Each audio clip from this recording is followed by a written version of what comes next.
Bueno, pues nada, como dirían los hermanos Marx, más madera. Bueno, esto queda un poco viejuno para los millennials, pero oye, cine clásico del bueno. Bien, vamos hablando de madera, vamos con otra mesa de debate súper interesante, ya que va a ser en torno a la Web3, que promete descentralización, propiedad y libertad. En concreto, el tema de esta siguiente mesa de debate es Web3, ¿es la evolución de Internet? Y como moderador tenemos a Levo Nordian de Bloglack. Fuerte aplauso.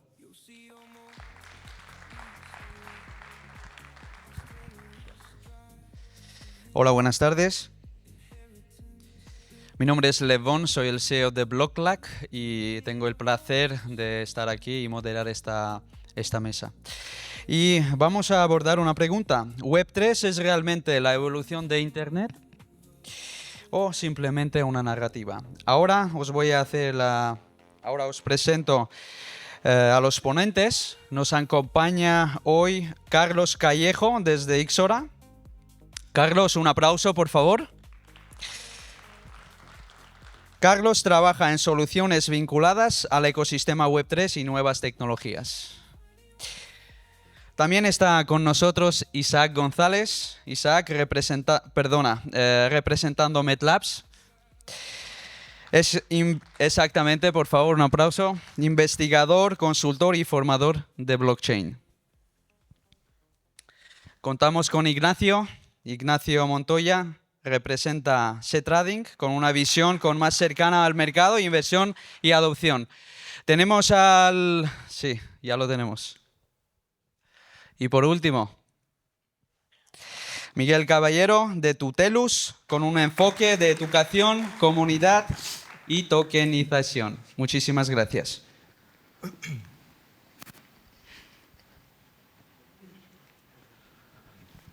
Vamos a aterrizar ese concepto de Web3, entender qué hay en la realidad, ¿vale? Hasta ahora conocemos el Web 1, Web 2 y ahora vamos a aterrizar ese asunto de Web 3. Chicos, encantado de veros aquí en un panel. Para empezar, cuando hablamos de Web 3, ¿de qué estamos hablando realmente? Si queréis empezar desde Miguel directamente. Muy bien, bueno, muchas gracias a todos por la invitación. Yo creo que es una palabra muy amplia, ¿no? Cuando hablamos de Web3 también es una palabra, ¿no?, que sigue un poco el ritmo de las modas. Vamos cambiando el pitch de lo que para cada uno pueda definir Web3, ¿no? Mi tercer libro se llama Web3 para inquietos, por cierto. Y cuando lo escribí realmente, estoy hablando del 23, el concepto de Web3 que teníamos pues era bastante diferente a lo que yo considero que pueda ser Web3 hoy, ¿no? Para mí, Web3 es una forma de entregar poder y libertad al usuario, es decir, de promover la descentralización desde verdad, desde la base, y de ir creando pues, economías tokenizadas, donde por un lado tengamos las infraestructuras donde se mueven los activos, que son tokens, ¿no? Y por otro lado tenemos los tokens. Entonces, para mí Web3 al final se está convirtiendo poco a poco, porque como digo, es un término que va cambiando con el tiempo, pero se está convirtiendo en una forma nueva, pues de, si queréis, más aspiracional. Voy a responder y voy a terminar mi reflexión, ¿no? Con una parte más filosófica. Yo lo separaría de la tecnología y diría que es una nueva forma de hacer negocios, de vivir, de desarrollarse y de crear valor, ¿no? Que es a través de la descentralización. La Web 2 parecía que iba a ser nos vendieron una película muy romántica respecto a la Web 1, que era toda la parte social y de interacción, ¿verdad? Pero con el tiempo, esta última década, hemos visto, bueno, yo diría ya más que década, 20 años, hemos visto que al final lo que hemos hecho es pues crear auténticos monstruos, ¿no? Conglomerados empresariales. Los Meta de turno nos prometieron un Internet libre, ¿no? Web 2, y al final pues son las empresas que controlan el mundo, ¿no? Controlan los datos y que manejan las economías globales. Pues la Web 3 viene un poco a romper eso, ¿no? Es volver a darle el poder a los usuarios y utilizar la tokenización y la descentralización para ello. Muchas gracias, Ignacio. Sí, bueno, muy acertado, muy en la línea con lo que dice Miguel. A ver, la Web 1 al final lo que nos permitía era leer información. Hubo un salto muy grande en lo que es Web 2. Podíamos publicar a través de todas esas plataformas, redes sociales y demás. Y la Web 3 lo que nos da realmente es la posesión de nuestros datos, nuestra posición dominante para poder controlar esos datos hacia dónde van. Sin hablar de tokens y sin entrar en lo que es algo más cripto, ¿no? Pero nos da esa alternativa, esa libertad que yo creo que con Web 2, como decía el compañero, nos la han cercenado realmente monstruos tecnológicos, ¿no? Que a día de hoy marcan mucho la diferencia e incluso marcan el paso a muchos países incluso. Entonces, esa libertad yo creo que la conseguimos a través de Web 3. Veremos luego si vienen más Web 4, 5 y 6, pero yo creo que esa es la gran revolución, ¿no? Que pasamos de ser meros actores, o sea, meros participantes de espectadores, a ser actores reales de lo que está pasando dentro, lo que se mueve. Muchísimas gracias. Isaac. Pues sí, la verdad es que muy en línea con los compañeros. Web 1 leemos, Web 2 podemos escribir, Web 3 podemos poseer, ¿no? Y claro, el tema posesión implica ciertas complejidades porque es posesión directa. En Web 2 ya podíamos poseer, ya podíamos pagar, ya podíamos acceder a propiedades, pero lo hacíamos siempre a través de un intermediario, ¿no? La promesa de Web 3 es que podemos hacer eso de forma directa. Eso tiene una expresión técnica muy sencilla, mucha gente en la sala la puede vivir cada día, y es que si accedo por usuario y contraseña, pues hay un tercero que me está verificando. Si accedo directamente con mi wallet, con mi MetaMask, estoy directamente accediendo a mi propiedad, ¿no? A mis activos. Entonces eso cambia mucho la narrativa, va un poco también en línea con lo que decía Miguel, ¿no? En lugar de grandes conglomerados empresariales, podemos acceder directamente a un lugar que es neutral, que es la blockchain. Y ahí dentro pueden pasar cosas de todo tipo, pero el espacio es neutral. Y por tanto yo creo que es una narrativa bien tirada.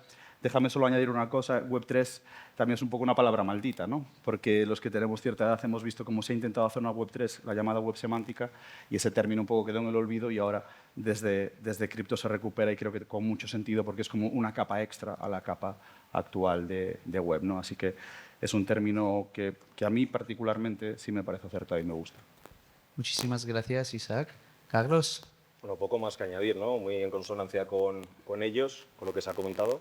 Y lo único es muy importante este tipo de eventos, porque la Web3 no te viene ningún agente centralizador a hablarte de ello ni a enseñarte, sino que somos todos nosotros partícipes que tenemos que aprender, intentar equivocarnos, porque lo vais a hacer, a los que no hayan entrado en este mundo. Y aquí estamos los demás para intentar ayudar a todo el mundo que quiera entrar en este ecosistema, igual que a nosotros nos ayudaron otros. Muchísimas gracias, chicos, para cerrar esta pregunta. Vamos al siguiente, que es la pregunta central, ¿vale? ¿Web 3 es realmente la evolución de Internet o estamos forzando ese relato? Empiezo yo. Adelante. Me ha tocado. Bueno, vamos a ver. Es que, claro, Internet es muy grande, ¿no? Entonces, hay una parte romántica de toda esta historia que todos los que estamos aquí nos queremos creer, ¿no? Que es que Internet va a evolucionar entero hacia el mundo descentralizado, y las películas que todos hemos contado muchas veces, ¿no? Ya sabéis, ¿no? Que el Facebook del futuro será descentralizado o no será. El Twitter del futuro será descentralizado. Bueno, ¿cuántos intentos ha habido de crear Twitters descentralizados? Ha habido ya unos cuantos, ¿eh? Yo llevo en este mundillo desde el 16 y, ostras, no sé si el último en caer fue Farcaster o ha habido más, pero es que Twitters descentralizados yo he vivido ya, pero os digo que más de los dedos de una mano. Y subestimamos el poder que tienen estos grandes, ¿no? Y el poder del efecto red, y el poder de las economías de escala, y el poder político, ¿no? Fijaros al final quién está detrás de Twitter, ¿no? O de X, o de llamémosle como queramos. Entonces, si tengo que ser realista, ¿no? y tener los pies en el mundo que nos ha tocado vivir, yo creo que Internet no va a evolucionar hacia un modelo descentralizado puro, o sea, va a seguir estando ahí, pero sí que es cierto que podemos tener varios Internets funcionando en paralelo, donde el Web3 o el descentralizado va a tener su relevancia, y donde no vamos a ser pues 4 frikis como somos los que estamos hoy, ¿verdad? Sino que va a haber mucho ciudadano, mucho retail, mucho usuario que participe de productos y de proyectos y de protocolos Web3 sin saberlo. Entonces, lo que creo que tenemos que evolucionar mucho, ¿no? y algunos estamos ahí muy obsesionados, es en en los productos de acceso, en las interfaces de acceso, sigue siendo tremendamente complicado moverte por el mundo Web3, ¿no? Las billeteras, las infraestructuras, los RPCs, las redes, los bridges. Es una película que o has nacido con esto o son dolores de cabeza, ¿no? Las semillas, tal. Todo es complicado. Entonces, en la medida de lo posible, si evolucionamos hacia aplicaciones Web 2izadas, aunque sean Web 3, pues yo sí que creo que el espectro del mercado de Internet Web 3 puede llegar a ser relevante. Ahora, tengamos los pies en la tierra y no pensemos que los grandes van a desaparecer y que se van a volver descentralizados y que Meta, que genera billions de profit al quarter, lo va a compartir con los token holders, porque todas las empresas públicas son públicas, no van a desaparecer los mercados de capitales y el mundo va a seguir siendo más o menos como es, ¿no? Algunos intentamos hacerlo mejor cada día, pero bueno, al final somos un grano de arena en el desierto. Muchísimas gracias. Ignacio. Me lo pone muy complicado. Pero no, a ver, yo lo que creo es que, a ver, en el año 95 el discurso de Internet era uno y aquí estamos, es decir, seguimos utilizándolo. Y en el año 95 éramos muy poquitos, ¿vale? Me incluyo dentro de esos poquitos. Con Web3, pues entiendo que puede ocurrir lo mismo. Desde el año 95 hasta hoy han pasado muchos años, ya es una adopción masiva, era como cuando comprabas algo online en el año 2000, estás loco, no te va a llegar, te han engañado. Y bueno, pues ahora creo que Amazon es una empresa pequeña que empezó, y no sé si la conocéis, pero creo que vende bastante online. Y con Web3 yo entiendo que todavía estamos en una fase muy incipiente de lo que es toda la tecnología, hay que entenderla. Nosotros, que nos dedicamos a esto desde hace ya unos cuantos años, muchas veces salen cosas nuevas que todavía nos vuelan la cabeza, ¿no? y estamos dentro en el ecosistema día a día. Entonces hay que centrar muchas cosas y sobre todo hay una cosa muy, muy importante que ha comentado Miguel y es que todo pasa por la usabilidad. Llegará un momento en que usemos protocolos descentralizados súper extraños que ni nos entendemos porque las interfaces pues, sean muy básicas y a lo mejor no utilizamos un usuario y contraseña. Somos dueños de esos datos, ¿no? Y utilizamos un wallet.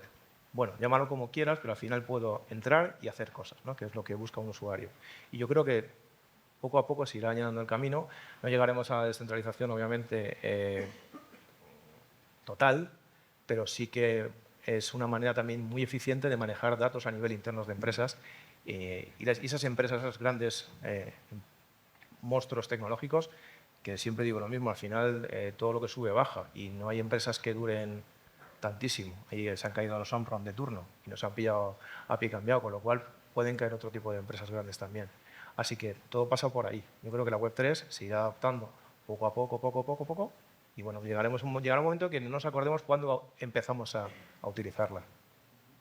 Muchísimas gracias, Isaac. Decían los viejos cypherpunks que la infraestructura define las relaciones, ¿no?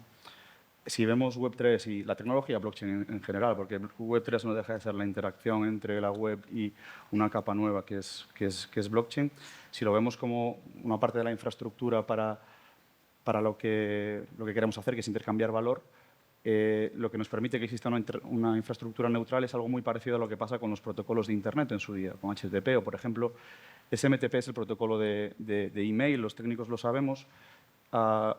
Como existe un protocolo neutral, si Gmail en un momento dado quisiese cobrarnos y cerrar su email, nosotros podríamos generar otro. O incluso hay competidores de Gmail que tienen otras propuestas. ¿Por qué? Porque el protocolo es neutral, ¿no? Cosa que, por ejemplo, no pasa con WhatsApp y otros, ¿no? Cuando el protocolo es neutral, podemos competir, podemos relacionarnos de una forma diferente con los proveedores que cuando no, ¿no? De esta forma, yo creo que el futuro de Web3 pasa por la hibridación. Es decir, no creo que veamos un futuro de Web3 parecido al que tenemos a día de hoy, por la complejidad técnica.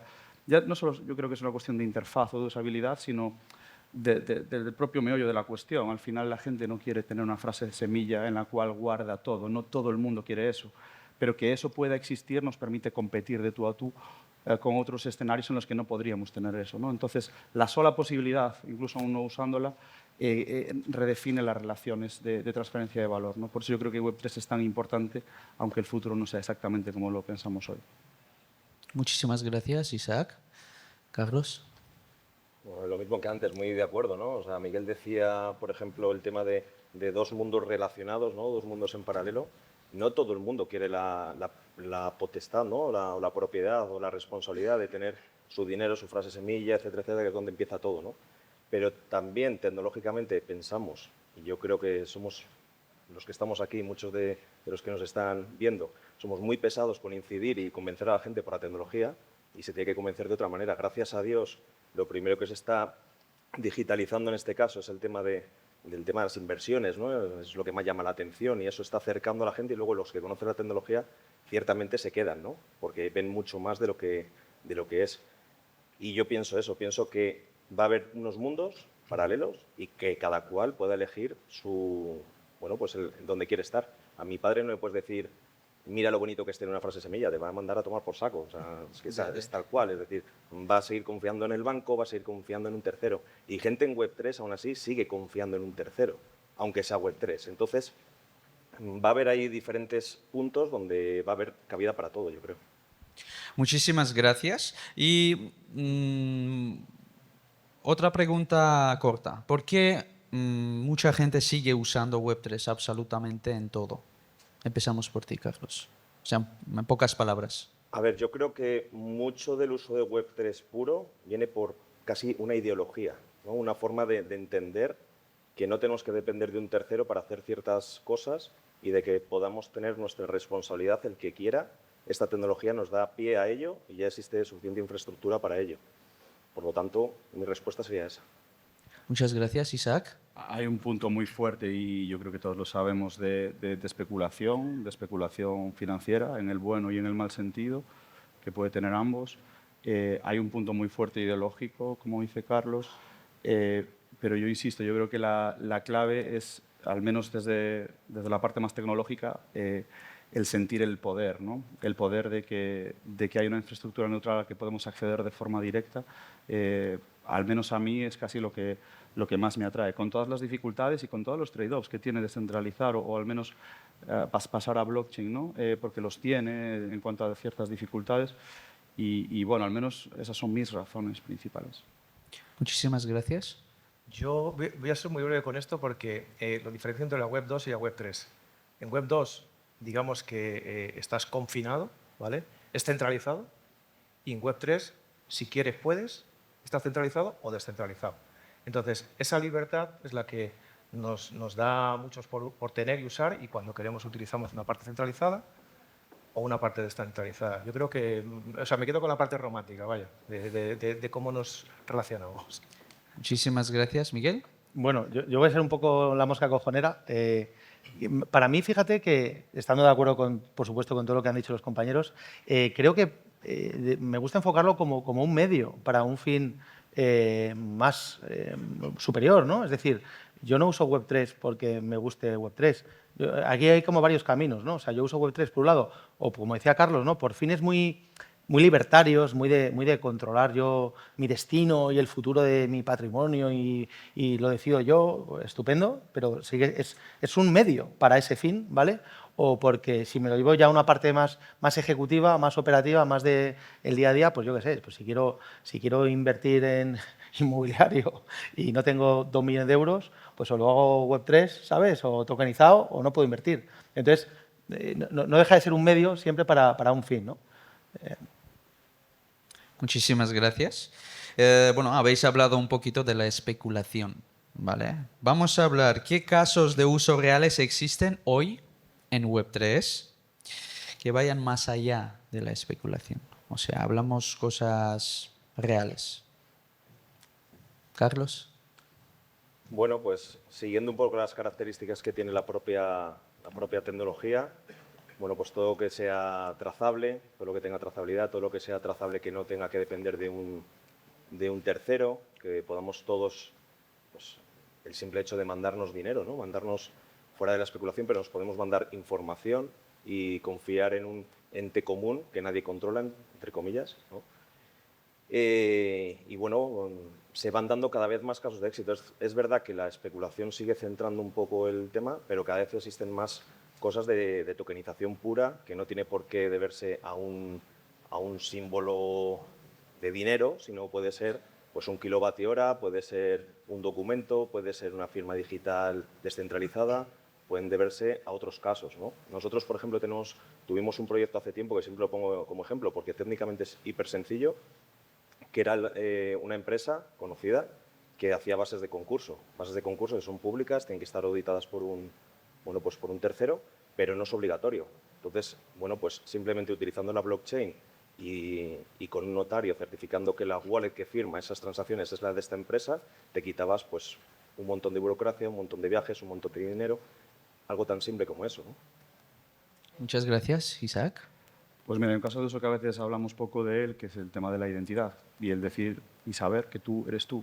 Y eso no es menor. Hoy lo hacemos a través de terceros y muchas veces de formas un tanto complicadas, ¿no? Pues te mando un mail, que además el mail pues podría ser hackeable o intervenido, o te mando un SMS, tenemos que hacer dobles confirmaciones porque no tenemos... Entonces, Web3, por ejemplo, trae de forma nativa la implantación de la identidad. Eso ya es súper poderoso en sí mismo. Y después todo tipo de propiedades, ¿no? Es decir, redefine la propiedad, típicamente de activos digitales, pero también de activos reales.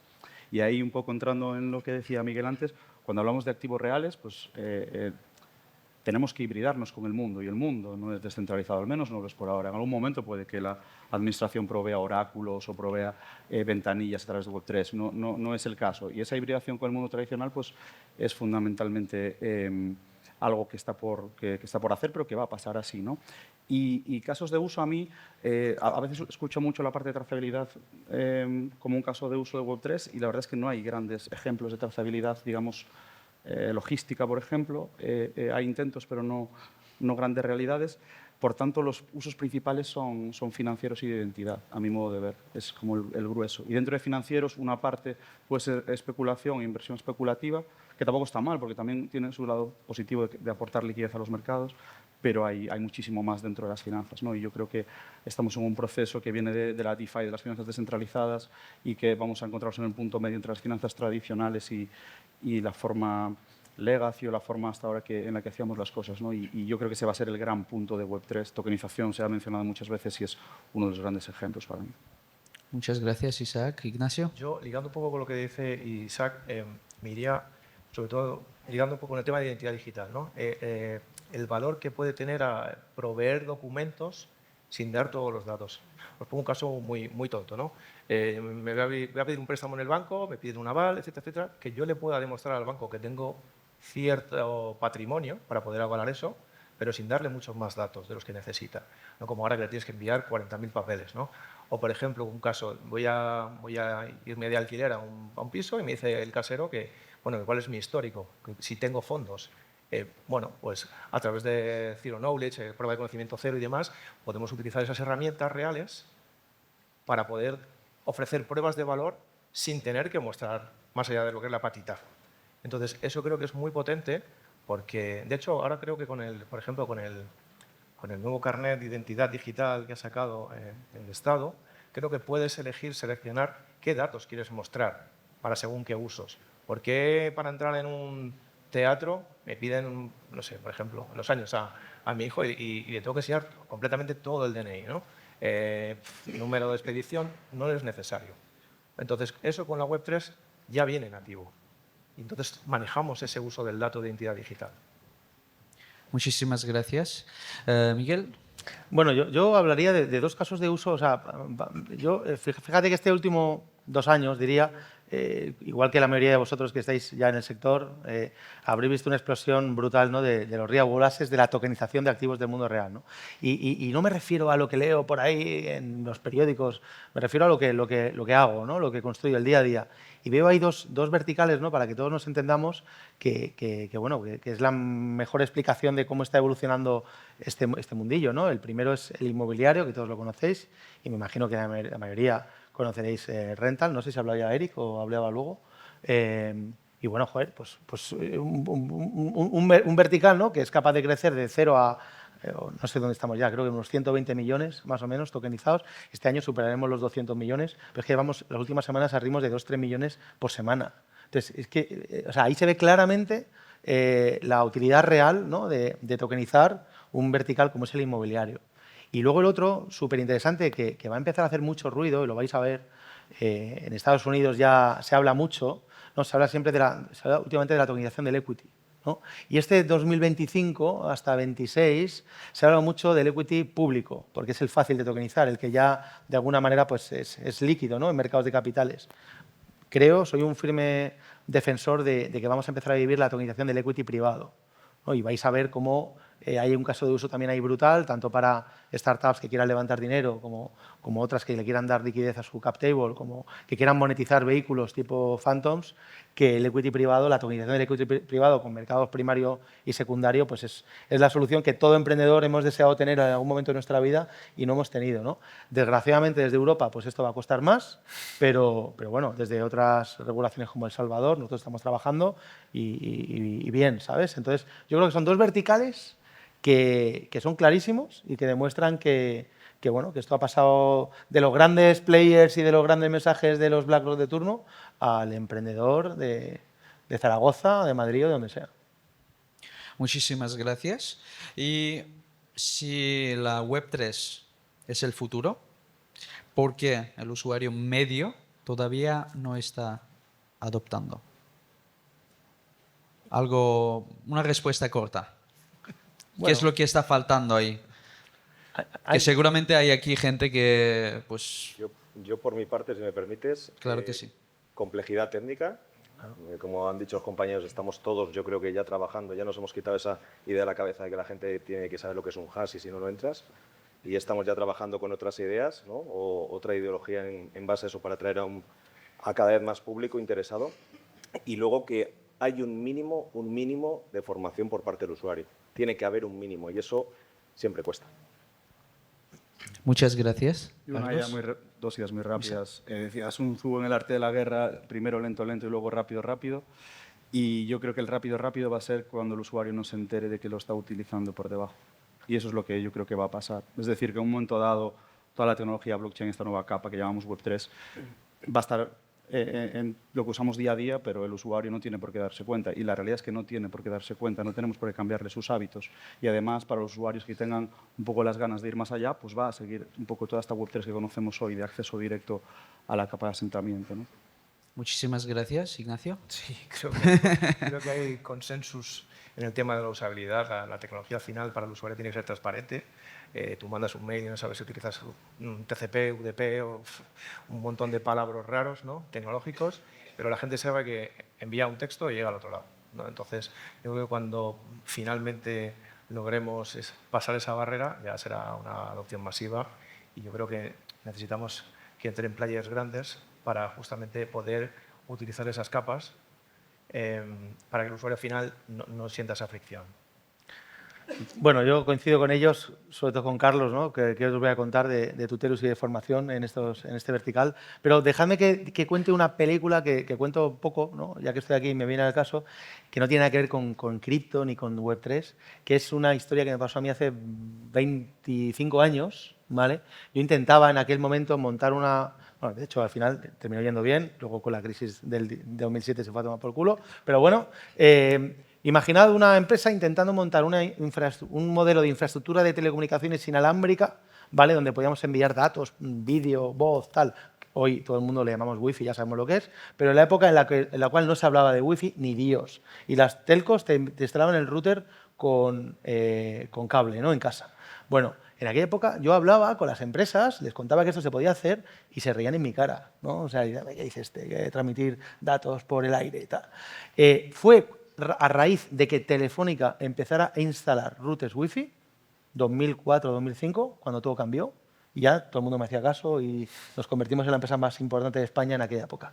Pues eso mismo está empezando a ocurrir en el sector cripto, ¿vale? Durante años hemos sido los de la letra escarlata, ¿verdad?, los de las criptomonedas, despectivamente, los criptobros. Y aunque hemos intentado, ¿no?, algunos o muchos, lanzar mensajes de que esto no va de moneditas, que suben y bajan, que es algo mucho más potente, que la tokenización es una nueva forma de infraestructura financiera, tal, no ha sido hasta hace un par de años, ¿no?, a raíz de que los mega BlackRock se metieron en esto, cuando está empezando a cambiar, digo está empezando, pero todavía no nos flipemos que todavía en el Banco Santander te cierran las cuentas bancarias si operas con un exchange, esté registrado o no en Banco de España, te la siguen cerrando. O sea que todavía queda mucho, pero ya por lo menos ya está cuajando, ¿no? El que esto de la tokenización y de las infraestructuras tokenizadas no parece que sea una estafa, ¿no? Parece que sean los criptobros. Entonces, bueno, yo creo que es cuestión de tiempo, que hemos tenido a la sociedad, a los medios, a los políticos en contra de esto, pues desde que nació Bitcoin, llevamos un par de años de transición y que probablemente el discurso generalista sea muy distinto en 2 o 3 años, que ya no te cierren las cuentas bancarias, los bancos, y que podamos trabajar libremente, ¿no? Entonces, es cuestión de tiempo. Pero, sin duda, como decía Ignacio, el tema de que los grandes lleguen y que empiecen a adoptarlo, para mí es una de las piezas clave. Muchísimas gracias, chicos. Y otra preguntita, sí. Mirando de aquí a 3 a 5 años, ¿qué parte de la Web3 sobrevivirá y qué desaparecerá? Empiezo yo. Bien, Ahora. sí. Soy breve ahora, que es muy largo antes. Bueno, yo creo que todo lo que tenga que ver con especulación seguirá existiendo, porque los mercados especulativos siempre han existido y la especulación es necesaria, aunque la palabra, no sé por qué, sobre todo en España, ¿no? Tiene un sentimiento despectivo, es un especulador. Pues especular es necesario, ¿no? Y creo que eso va a existir, pero creo que no va a ser la locura que hemos vivido en los últimos años y que todo lo que sean activos del mundo real, que evidentemente hay valor por detrás, pues seguirá, eso va a ir a más los próximos años, estoy seguro. Muchas gracias, Miguel. Ignacio. Sí, yo pienso un poco lo mismo. Es decir, al final, DeFi creo que será lo que sobreviva. De hecho, creo que el institucional acabará adoptándolo por eficiencia en muchos aspectos. Activos tokenizados, me da igual reales que no reales. Y identidad digital, seguro que es el camino. Y lo que se quedará por el camino, pues seguramente sea el 99% de los tokens peregrinos que andan por ahí pululando y haciendo rug pulls. Muchas gracias. Isaac. Pues yo creo que todo quedará, ¿no? Yo hago mucho el paralelismo con Internet y probablemente aún haya alguna web por ahí de los 90 circulando, pero el Internet que tenemos hoy no tiene nada que ver, pues algo parecido va a pasar aquí. Totalmente tokenización es un poco la palabra mantra y clave, porque al final lo que tenemos es una estructura neutral que nos permite representar cualquier cosa con fidelidad y con acceso verificado de individuos o de wallets, como lo queramos ver, y eso va a quedar y se va a aplicar en un montón de cosas. Muchas gracias, Isaac. Carlos. Bueno, pues todo lo que conocemos, o muchas de las cosas que conocemos tradicionales, van a venir hacia acá. O sea, no creo que la Web3 tenga que ir hacia allá. Simplemente por términos de eficiencia, de llegada al mercado, a cualquiera que le digas, por ejemplo, el ejemplo de renta, el ejemplo de tokenización, de cualquier tipo de activo, lo que implica la seguridad, la transparencia, es que no queda otra que el institucional.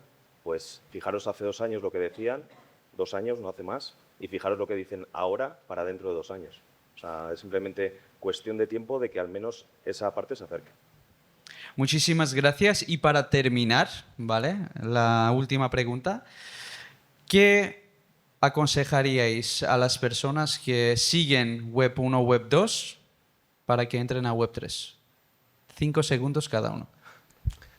Evidentemente, formación. Nadie debería meterse en este mundillo si no entiende lo que está tocando, lo que está comprando, lo que está invirtiendo o lo que está construyendo. Muchas gracias, Ignacio. Sí, todo pasa por formarse y por enterarse de lo que se está tocando. Nadie se ponía en Web 1, se tiraba directamente, chupaba el router, encendía el ordenador y entraba a ver qué había, sino que antes leía, se informaba. Con Web 2 pasó igual. Al principio yo recuerdo, seguro que os ha pasado a todos o a muchos, ¿no? Entrar a Twitter la primera vez en tu vida y decir, ¿qué es esto? O sea, ¿cómo? Porque tú venías de Facebook o venías de otras historias, ¿no? MySpace, y Twitter no. Y entiendo, coño, voy a probar y voy a probar y voy a probar y a ver si. Y con Web3 pues tiene que pasar lo mismo. Al final todo pasa por formación. Isaac. Pues que los árboles no tapen el bosque, pues que la especulación, que la mala prensa o que un poco los prejuicios que pueda haber no tapen lo que es una tecnología que va a cambiar cómo funcionan las sociedades. Y igual que cuando nació Internet se podía caer y no pasaba nada. Hoy si se cae Web3 ya pasan cosas, pero probablemente en 5 o 10 años no podremos vivir sin esa capa que estamos construyendo, ¿no? Carlos. Por mi parte, formación también, por supuesto, y ser práctico. Es decir, es un mundo abierto donde nadie te va a censurar. Todos y todas podéis entrar a tocar. Y yo es lo que os diría, ¿no? Practicar, probar, que es la única forma de aprender. Muchísimas gracias a todos. Y acabando, Web3 es la responsabilidad de cada uno de nosotros. Por eso lo que hemos oído hoy, muchos consejos. Primero, antes de entrar, pues aprender más. Muchísimas gracias a vosotros y a mis compañeros. Meeting point to innovate. Ideas moving everywhere. A new world we create. You'll see your more leads the way. Extellaris drives the vision. Inheritance.